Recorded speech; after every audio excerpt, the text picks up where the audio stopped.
We're here at QPTV in downtown, beautiful Flushing, right off Main Street on the 7 train, and we are at the first ever QPTV art exhibition in the newly formatted QPTV Art Gallery. We have Albert Popa and we have Charles Wolfson, two Queens cats that live and work in Queens.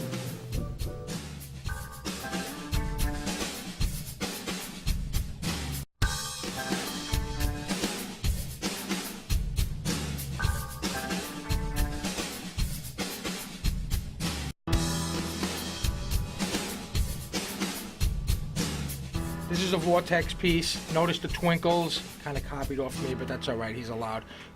Albert Popa, Conan, says great. Neato. Charles Wolfson, up. Thumbs up. Albert Popa, thumbs up.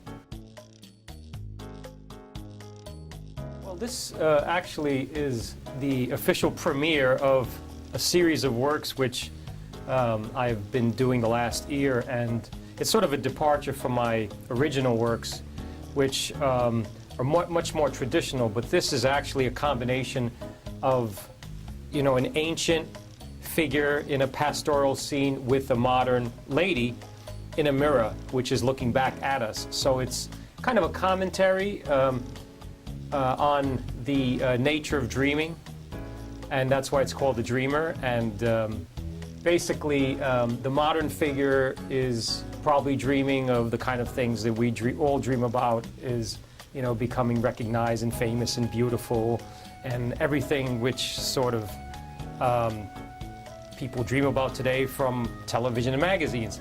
But the ancient figure is actually having it more of an inner dream about more spiritual things, because I'm imagining that back in the ancient times there was no television, there wasn't anything to give people those kinds of, you know, delusions of grandeur.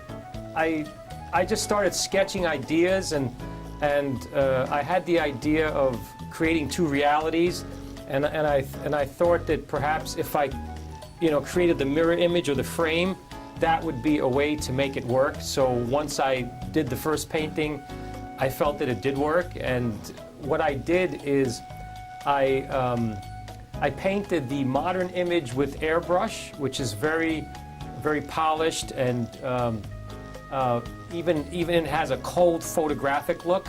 And I contrasted that with my regular technique, which I do with brush and oil paint, which is a lot more. You can feel my hand, and you can feel the visceral nature of the paint on the canvas. So there's a contrast between the warmth of oil paint and kind of the coldness of the airbrush, which, in fact, you know, you never make contact with the surface when you're using an airbrush. It's just like painting with spray paint, which is something that I did when I was a teenager. I was a graffiti artist in the 70s, and so it was a lot of fun to return back to something that was native to me, namely spray paint and airbrushing. Well, this is actually, I referenced a famous French painter called Fragonard, who was a great Rococo painter of the 18th century, and he did a lot of these idyllic, you know, figures that you know, they're sort of joyful, very, I would say also somewhat youthful in its treatment and its curvaceous manner, and its vibrancy. So the flesh tones and the pose, everything is very soothing and serene. Interestingly enough, the composition creates a kind of an arc if you follow it. So the arc of the flowers and the figure is contrasted by the very vertical nature of the modern figure.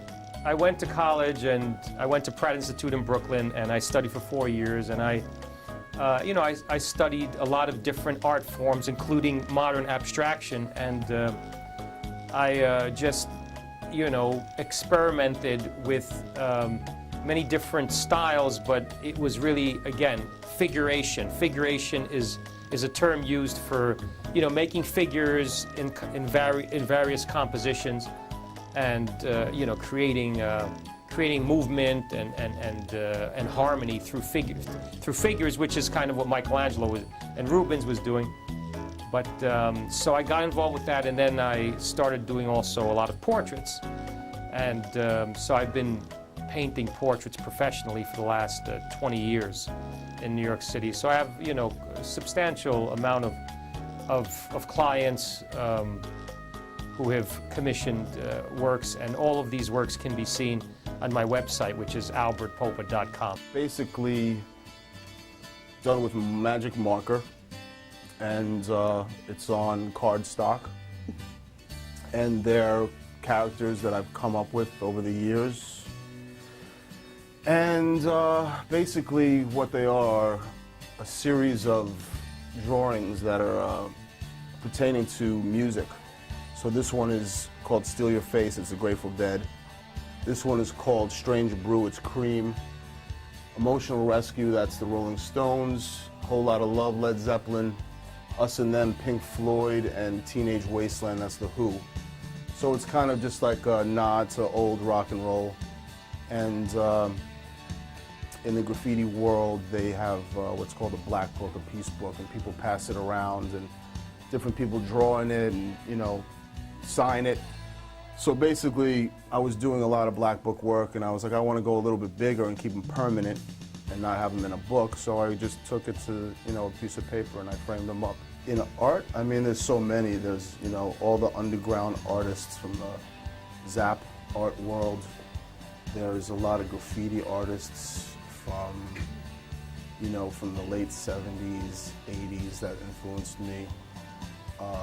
As well as just, you know, classical painters and all kinds of, you know, all kinds of art. I got started in the art world. I'm not sure about in the art world, but I got started, you know, like everyone else, kind of in school, thing of painting and getting into arts and crafts, and then getting into it. My mom was a big supporter of it, so she would always like paint with me and stuff like that. So then I took art in school. I went to Art Students League, and I went to School of Visual Arts. It's a whole series. I just love music. That's basically, you know, what I do. I am also a musician, so this is just kind of an extension of my, you know, creativity and my art, and you know, it's just a tribute to some of my favorite bands, basically.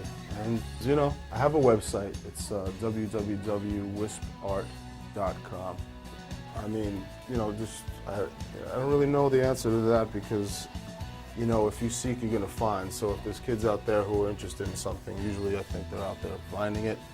And if they're looking for, you know, some kind of place to go and paint, you know, they could go to 5 Points in Long Island City. It's a legal wall. If they're interested in graffiti, they can go there and paint. And or they could just, you know, go online and look around. So there's a lot of opportunities nowadays for, you know, legal stuff, if that's what they're wanting to do.